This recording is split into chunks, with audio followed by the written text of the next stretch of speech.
This is Inspiring Careers with your host, Ingrid Centurion. We're going to talk about fascinating technologies that will impact your future. Meet inspiring entrepreneurs and people that are making huge differences in the community and around the world. We're going to share career and life lessons of inspiration and success.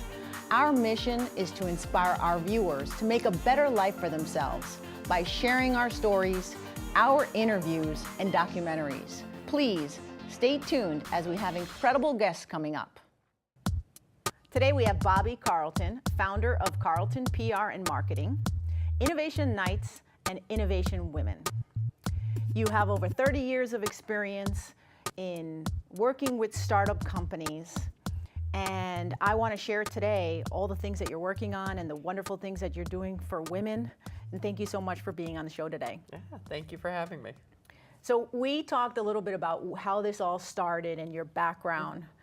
You studied in college marketing. Yeah, I have a broadcasting degree, actually. I went to Ithaca College for television and radio. Well, that's marketing to me, television and radio. Wow. So when you were in high school, you wanted to, and in college, what was it? I mean, if you studied that, that means you're really into television and broadcast and marketing, being on camera. I want to share how you got to where you are now and that story of your passion, what you were really good at, what you're still really good at, and how you've created all these different businesses, and now you have over 16 people working for you, and it's a really inspiring story. Because a lot of people don't know what they want to do in college, and they wonder, okay, what's my future in 20 years from now? But you stuck with it, and I really admire that. There was actually a lot of transition within that career area. So I started out, I wanted to be Jessica Savage, and then discovered I have a face for radio. So, you get involved in radio. Spent a number of years doing that before college and actually while I was in college. And then I had a class in public relations. And that class really captured my imagination. And so the broadcasting degree included a minor in PR and advertising, as well as an audio engineering degree. So you must have liked your PR and advertising class. I did. I liked my PR professor in particular. And you also told me you were a really good writer, and you love to write. I love to write, do a lot of writing, or as they say now, content creation. It's all about the content. And after college, you did some experience with radio. Then you worked for some pretty well-known companies. Yeah. Share with us what you learned at Cognos and PTC and how that progression was, and then what happened that made you launch your business. So I moved out to the Boston area after college. I worked first when I came out here with a small PR agency. I worked for the Deerskin Trading Post. I wrote their catalog. And then I got a job in high-tech PR with an agency. And from there, worked with a couple different agencies, went on to be the head of PR for Cognos, which was a large business intelligence company, publicly held. And I was there for 7 years during a super high growth period. So that was a very exciting time to be with the company.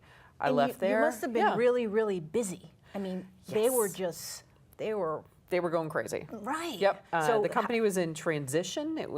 When I started with it, it was an application development tools vendor. Then it became a business intelligence company, and it grew from like 60 million to, I want to say, 600 million in the years that I was there. And so was that a high, intense period for you? Were you like overwhelmed on the weekends? You needed a drink? What is the lifestyle in marketing in a company like that? Yeah, there's a lot of travel. I had direct reports both in the US and Canada as well as overseas. So a lot of travel, and that was something that, at that time, just gotten married, had a young child, and the travel was probably among the most wearing thing on me. That was actually one of the reasons that PTC was able to grab me. I loved Cognos, loved the company, loved my team, and PTC kind of dangled the "you won't have to travel anymore" carrot in front of me. Oh, so okay. Same job, same role, same growing of an international public relations team for a public company. And from there, I went back to another agency, one that was super close to my home, made the commute very easy, added a second kid to the family, and then I ended up with a small startup that was focused on books for preteen girls, all about positive role models for preteen girls. So if you have a preteen girl in your life, go find the Beacon Street Girls. They're great books. And it was a startup, and it was exciting, and we were doing something good for people, very mission-oriented, and we had a great time doing it. And at the same time, 2008 came along. It was very hard to be a startup during that time period. That's when I started my own companies. If you remember 2008, the economy kind of fell off a cliff, so there weren't any jobs to be found, so I had to make one of my own. So you were telling me how you broke your leg, and that's how it all started. No, the breaking the leg was later on. That was actually be about 5 years ago versus the 10 years ago.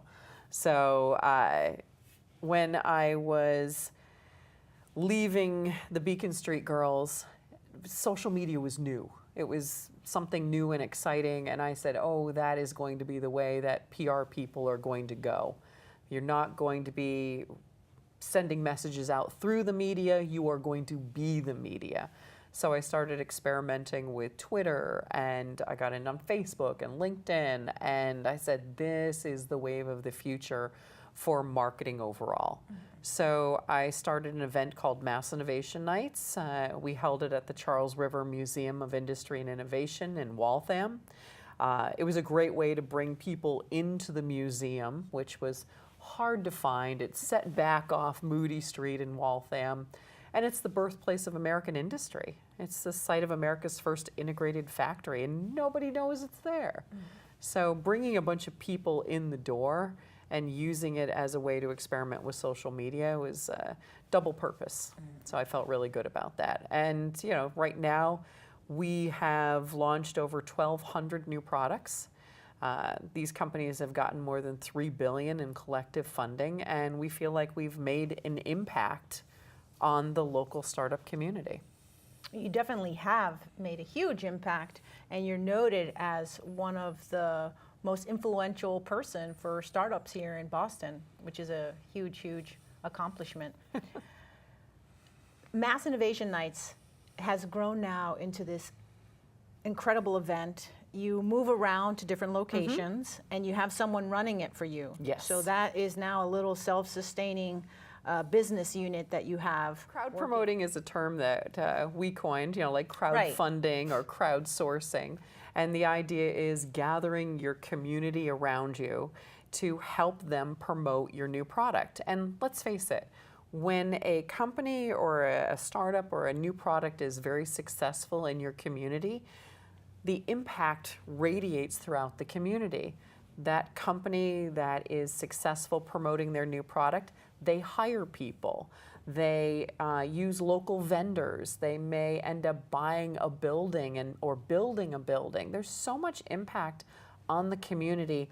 Why wouldn't the community want to help promote them and get them started and launch them right? So we assemble a group of people in a room, and we say, okay, you see that cool product over there, that nifty little startup? If you think that's cool, promote it.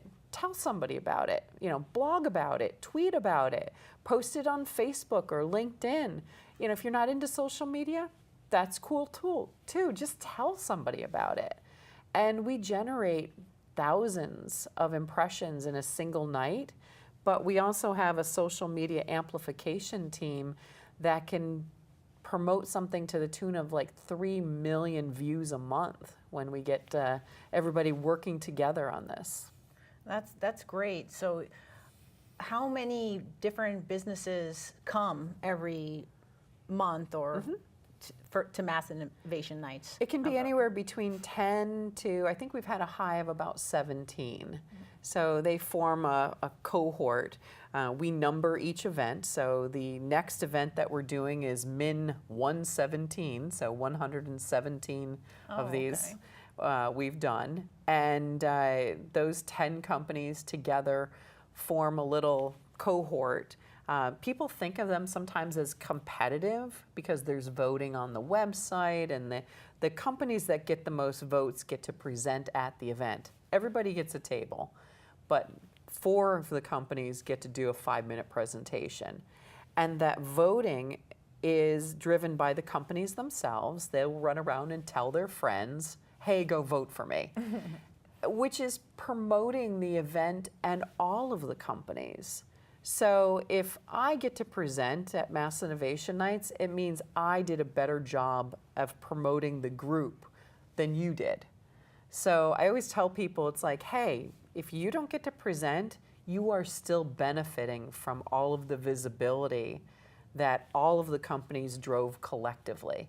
It's really a collective versus a competitive situation. Now let's talk a little bit about Innovation Women and how that came about, your spark, and what inspired you to start Innovation Women. So because I pack so much social media power on my phone, I get invited to a lot of events. And people want me to live tweet the event or, take a picture, send it out to the people who follow me. So I spend a lot of time in events. And I spend a lot of time sitting in the audience looking at the all male, all pale, and all stale speakers at the front of the room. Well, it's the same people. Right. If you get on stage, you kind of get on the circuit. Everybody knows who you are. Hey, that's the person to invite to speak at your conference about artificial intelligence. And people get invited over and over and over again. So you need new voices. You need new exciting ideas on stage. And let's face it, often the women aren't the ones that are already up there, so they're not getting invited again. They haven't been up there in the first place. Recently, a company named Bizzabo, who does events software, went and actually did the research, and 70% of conference speakers are men. So we have a ways to go to equality on stage, and let's face it, every time you are on stage, you're connecting with customers, you're connecting with potential partners, investors. Maybe it's a new job or a board seat that's sitting in the audience. So it's super important to be a public speaker. That is so true. I'm working on it. I'm working hard. I started this show to inspire others. There you go. You are BBJ Women to Watch. That is a great honor. That was nice. We gotta continue to watch you. Watch what she's doing. Be careful. Track her, what event she's at. And you also won the Marketing Sherpa Viral Campaign. Yep. Tell us about that. So that was actually for the Beacon Street Girls. That was a project that I did while I was there. And we created an online game that kids could use. That particular one was a bead game where you could send a message to a friend written out in beads. And it was designed really to have kids talking to each other in a nice way and sharing things with their friends. So that campaign did very well. And I learned a lot from that campaign in terms of how to create things, not necessarily go viral, but using the tools that will enable them to be shared. That's very important. As a marketing professional, what do you recommend to the startup companies when they've got no money? Do you have any guide out on something like that? That would be great. Yeah. Because, startups, we don't have any money, so it's like marketing costs sometimes thousands and thousands of dollars. what do you recommend for someone when they're first starting out? What is so key that you need to have that are like the 5 essentials? Okay, so Mass Innovation Nights is totally free for entrepreneurs. So sign up for Mass Innovation Nights. If you're a and startup, take advantage of be that. there. Yep, be Can there. you come back more than once? If you have a new product. Okay. So some companies do come back multiple times. And it's not just startups who launch with Mass Innovation Nights. We've had IBM, LogMeIn, Novell, Intuit have all launched products with us because we're a product launch event, not a company launch. Okay. And that designation is actually very important because there are companies that will come back with a new product. And so we provide them with a month-long marketing program, and it's totally free for them, and it's totally free to attend. You can show up at any Mass Innovation Nights and connect with people in the community. And one of the reasons I wanted it to be a product launch was I wanted big companies to come in too, because can you think of anything better than spending a few hours, if you're a startup, sitting next to somebody like IBM? Think of all you learn, the connections that you make. It's great.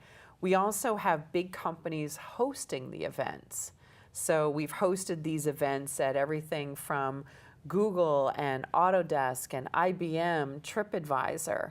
They're using it as a way to do recruiting. You know, come look at our beautiful office, and you know you might be interested in working here. But the opportunity for the startup is connecting with a big company like MathWorks or any one of the other big companies that host us. So I think one of the things startups need to think about if they're looking for free ways to do things or low-cost ways is how can you build your community? How can you build your supporters? Who are the people who will help you? Who are the people in your community? If it's in their best interest for you to do well, how will they help you?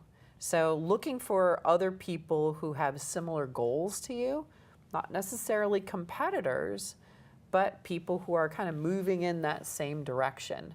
How can you make your dollar go farther by partnering? We also say that there are a million different resources in the Boston community in particular. It's an embarrassment of riches, down the red line. There's an event every night. You can go and showcase your new product. You can connect with others in the industry. You can go to seminars and webinars and networking nights. So huge amount of community activity that startups can jump in on and employ. I also usually tell startups, don't cheap out completely. Yes, there are low cost and inexpensive ways to get things done, but as an entrepreneur, your time is your most valuable asset. So if you can pay somebody to do something that frees up a large amount of your time, you should do it because your time is your most valuable resource. Very good. And you were also the 2017 PR News Game Changer Award. Another, Yes. You must have a big I Love Me wall at the house. I get a lot of hunks of glass. That one I was actually super excited about because it was my own industry recognizing what I did with Innovation Nights and Innovation Women to change how we do things as an industry. I think a lot of people think about public relations and they're like, oh, you put out a press release, you talk to the newspaper, and that's it. And they don't realize that there's so much work that goes into clear and concise messaging and content creation that helps tell a story. So the fact that Innovation Nights uses, as I said, my crowd promoting methodology is very different from how a traditional product launch will work. The last thing you want as a traditional PR person is to do your product launch at the same time as a whole bunch of other people. But if you think about those other people as your allies, it's a different perspective on how this works. So that Game Changer Award was very meaningful to me. Well, you're definitely changing. I mean, you're the leader of crowd promoting, and Nobody else uses the term. I own it. You own it. And you are Boston's 50 on Fire. Oh, one of the awards this year. Yeah, they grabbed, I guess 50 people every year that are doing new and exciting things. And considering Mass Innovation Nights will be 10 years old this coming year. We started it in 2009. Does it feel like 10 years? Some days. Some days, yeah. It's like the years go by so fast. Well, and people come up to me like, I launched my product at Min 16, and I'm like, what are you doing now? And they're like, oh, I have 100 employees, and or we sold the company, and now I'm living on my private island. Nobody's told me that yet, but I can dream. I can definitely dream of that one. But I do think that over this amount of time doing this to get the 50 on Fire award, I was like, okay, I'm still relevant. I'm still doing new and exciting things. And Innovation Women now, we've made over 1,000 connections between event managers and speakers that I know of. I mean, you could come into Innovation Women, find a speaker, and go directly to her, and I would never know. So every once in a while when I'm out in the community, someone will flag me down and say, hey, I got a speaking engagement through Innovation Women. And I'm like, great. And then I look at my list, I'm like, I don't see anything here. You sure? Oh, yes, they came through my website or they found me on Twitter, but they had found me originally on Innovation Women. Like, that's exciting. Well, I can see that. I mean, you started Mass Innovation Nights to form community, to help startup companies. You've done that. You started Innovation Women as well to help women. You're helping people and businesses, and you're really giving back. And so you deserve all these awards and probably a whole many more, because that's what you're doing. Yeah, and, the thing about awards is it's not so much the award as the visibility that goes with it. My kind of personal mantra is visibility equals opportunity. And every time you are getting more visible, you're able to direct people's attention to a problem that needs to be solved or a solution that you're offering for that problem. Do you have any other great ideas you think you're going to come out with? Anything new on the horizon? Well, I actually have a person on my team whose job it is to tell me no more new companies. Oh, that's right. You were telling me that. So you were like the idea person. Yeah, and there's somebody on my team who goes, no. Focus right here. I think, as a lot of entrepreneurs, it's like, oh, look, a chicken, or let's ride bikes. I get excited by, the new stuff. And you have to focus on the implementation and being effective with these and creating systems that are perpetuating and are sustainable and support themselves. I point to Innovation Nights. When I first started it, I didn't have the sense that it had to be sustainable. I didn't think about how is it going to support itself. All I thought about was, okay, I'm going to do this thing. And I never thought about how it would make a living, and at first it sucked money out of my wallet like a Hoover.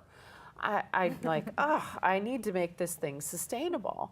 And so, especially after I had to hire somebody to run it when I was busy doing other things. So it's now supported by a lot of the large companies in the community. Economic development boards support it. Big companies, are using it for recruiting, but it really needs to be self-sustaining. So when I started Innovation Women, I remembered that lesson and I said, okay, it has to be self-sustaining. I don't have to make a huge amount of money on it or anything else, but it has to be sustaining. So we charge the speakers $100 a year to be a member of Innovation Women. And it has several uses. Number one, it keeps out anybody who isn't serious about speaking. I don't want them on my database if they're not going to take the time to fill out the profile, to update the profile. I don't want them if they're not going to answer an event manager who reaches out to them.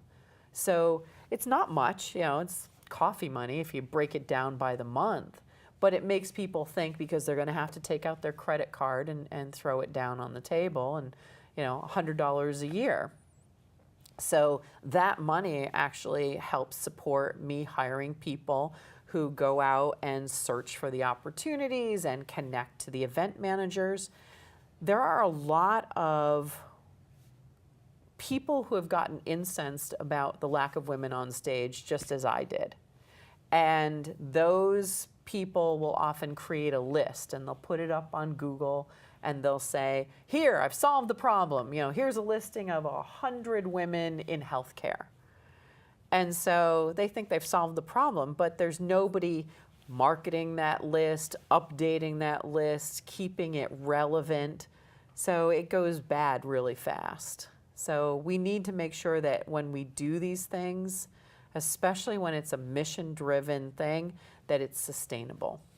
So as you help the startup companies in the community, you're kind of doing the same thing with the Innovation Women, women speakers, helping them, giving them visibility.